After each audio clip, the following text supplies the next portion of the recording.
नमस्कार। आजाद संवाद जन माध्यम में आपका स्वागत है। मैं रमेश पटेल। जम्मू कश्मीर और हरियाणा के विधानसभा चुनाव कार्यक्रम की घोषणा आज चुनाव आयोग ने कर दी। इसके साथ ही महाराष्ट्र और झारखंड की विधानसभा चुनाव कार्यक्रम घोषित करने की इंतजार था, लेकिन चुनाव आयोग ने इसे रोक दिया। कश्मीर में 3 चरणों में मतदान होगा। हरियाणा में 1 चरण में मतदान संपन्न होगा। सुप्रीम कोर्ट के आदेश के बाद जम्मू कश्मीर के संवैधानिक अधिकार खत्म होने के बाद 30 नवंबर तक चुनाव कराना जरूरी था। जम्मू कश्मीर को राज्य का दर्जा और विशेष राज्य का दर्जा समाप्त होने के बाद यह पहला चुनाव होगा। चुनाव घोषणा से जम्मू कश्मीर हरियाणा की चर्चा कम, महाराष्ट्र झारखंड की चर्चा अधिक हो रही है।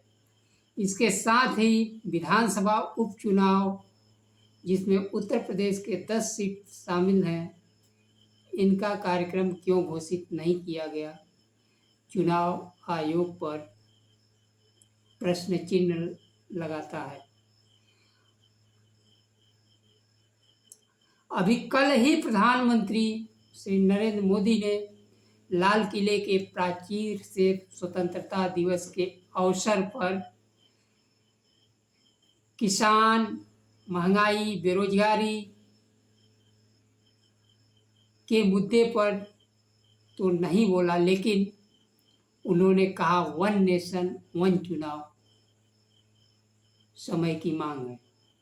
लेकिन चुनाव आयोग द्वारा 2 राज्यों का चुनाव कार्यक्रम घोषित करने से, प्रधानमंत्री के भाषण से,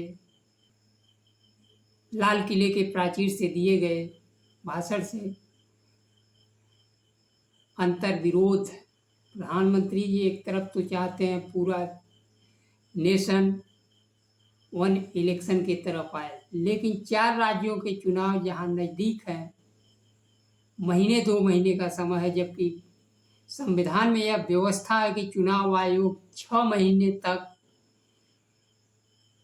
किसी विधानसभा या लोकसभा का चुनाव बाकी है तो उस बीच में चुनाव संपन्न करा सकता है, लेकिन चुनाव आयोग ने यह नहीं किया। शायद भारतीय जनता पार्टी चुनाव लड़ने की हिम्मत नहीं जुटा पा रही है, जिस प्रकार से लोकसभा चुनाव में महाराष्ट्र में मात खाई है। महाराष्ट्र विधानसभा का कार्यकाल नवंबर में पूरा हो रहा है। झारखंड विधानसभा का कार्यकाल जनवरी के पहले सप्ताह में पूरा हो रहा है।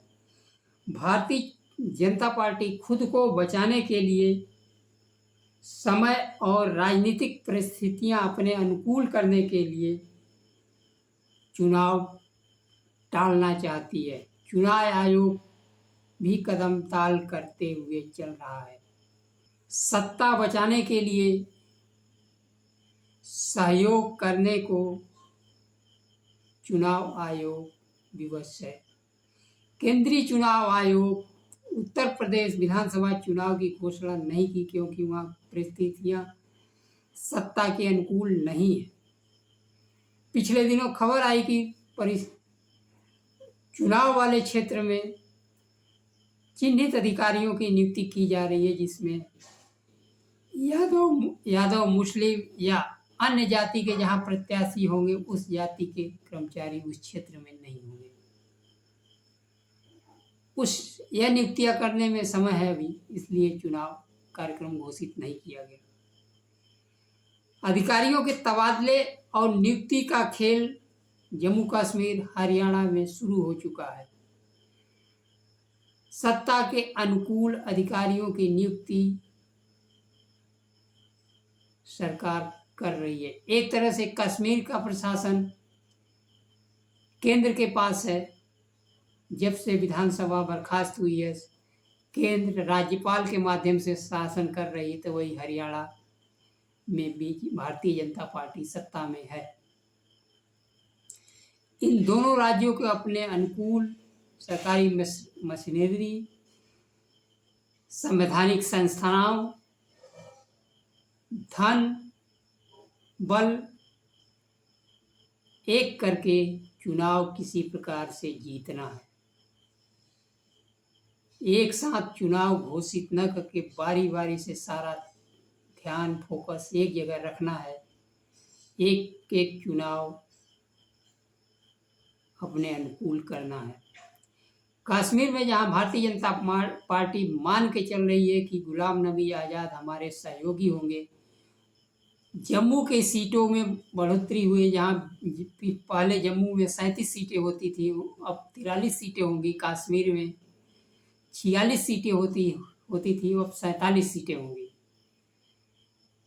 परसीमन अपने अनुकूल व्यवस्था अपने अनुकूल करते हुए फिर भी राज्य के नागरिकों का अपने संवैधानिक अधिकार का प्रयोग करते हुए किसे सत्ता सौंपते हैं, यह अभी समय का गर्भ में छिपा हुआ है। लेकिन सत्ता फ्री एवं फेयर होगा, तभी आमजन अपने मताधिकार का स्वतंत्र रूप से प्रयोग कर सकते हैं।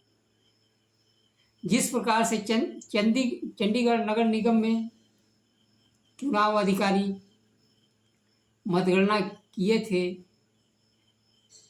और उनकी चोरी सर्वोच्च न्यायालय ने पकड़ी और उन्हें हारे हुए प्रत्याशी को विजयी घोषित किया गया था। कौन प्रत्याशी हारा होगा, कौन प्रत्याशी विजयी घोषित होगा, यह चुनाव निर्णय के बाद संपन्न होगा।